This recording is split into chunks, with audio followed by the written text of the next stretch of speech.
আসসালামু আলাইকুম ফ্রেন্ড, কেমন আছেন সবাই? আশা করছি আল্লাহর অশেষ রহমতে সবাই ভালো আছেন। অনেকদিন পর একটা লং ভিডিও নিয়ে আপনাদের সামনে হাজির হয়েছি। তো আজকে আমি রান্না করেছিলাম ঝাল ঝাল করে মুরগির মাংস চামড়া একসাথে ভুনা করেছি, সাথে আলু দিয়েছি। তো এখানে আমি পেঁয়াজ আর কাঁচামরিচটা তেলে ভেজে নিয়েছি। এখানে একটু পরিমাণ মতো আমি আদা রসুন বাটাটা দিয়ে দিলাম। তো এটা একটু তেলে ভেজে নিলাম। তো ভেজে নিয়ে এখানে এখন আমি সামান্য পরিমাণে একটু পানি দিয়ে নিচ্ছি। এখন মশলাগুলো অ্যাড করে নেব। তো আমি প্রথমে পরিমাণ মতো লবণ দিয়ে নিচ্ছি, আর লবণটা আমি পরিমাণ মতো দিচ্ছি, প্রয়োজন হলে পরবর্তীতে আবার দিব। তো এখানে দিয়ে দিলাম 1.5 চা চামচ পরিমাণ মরিচের গুঁড়ো, যেহেতু একটু ঝাল ঝাল করবো।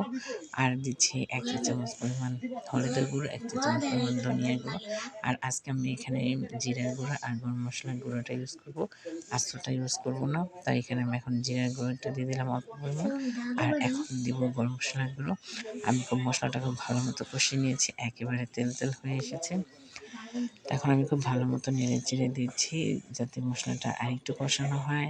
তারপর এখন আমি এখানে দিয়ে দিব মাংসগুলো। তো এখানে চামড়া মাংস সব একসাথে মিক্স করাই আছে, আলাদা করে নিইনি।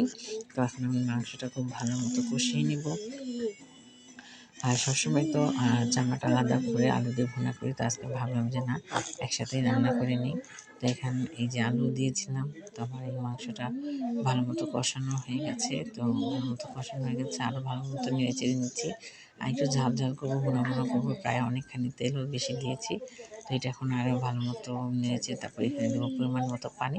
পানিটাও খুব অল্প পরিমাণ দেবো, বেশি দেবো না, একদম ধুয়ে উঠে ক্যামেরার সামনে অনেকটাই দেখা যাচ্ছে না। এই যে এই পরিমাণ পানি দিয়েছি। এখন এটা ভালো মতো একটু রান্না করে নিব। এই যে এখন আবার আমি এটাতে জিরার গুঁড়া আর গরম মশলার গুঁড়া অ্যাড করে নিয়েছি নামানোর আগে। তো ধোঁয়াটার কারণে ক্যামেরাতে একটুখানি দেখতে সমস্যা হচ্ছে। তো যাই হোক, আমার তরকারিটা হয়ে গেছে। এখন এটা নামিয়ে ফেলবো, আর একটু যখন তেলটা উঠে আসবে ঝোলে থেকে, তখন এটা আমি নামিয়ে ফেলবো। তো এখন আমি একটু ভালো মতো নেড়ে চেড়ে নিচ্ছি। যেমন নামানো শেষ। আজকে কী দিয়ে দুপুরে খাচ্ছি সেটা দেখেন, এই যে লাউ শাক। তারপর হচ্ছে আমার খেতে বসেছে, ভাত নিচ্ছে। আর এখানে ছিল আপনার আলু ভর্তা আর শিদলের ভর্তা। এই দিয়ে আমাদের দুপুরের খাবার দাবার হচ্ছে। তো আমার আজকের ভিডিওটি আপনাদের কার কাছে কেমন লাগলো অবশ্যই কমেন্টস করে জানাবেন। আর ভালো লেগে থাকলে অবশ্যই বেশি বেশি লাইক কমেন্টস করবেন এবং শেয়ার করবেন আশা করছি। তো ভালো থাকবেন সবাই। আল্লাহ হাফিজ।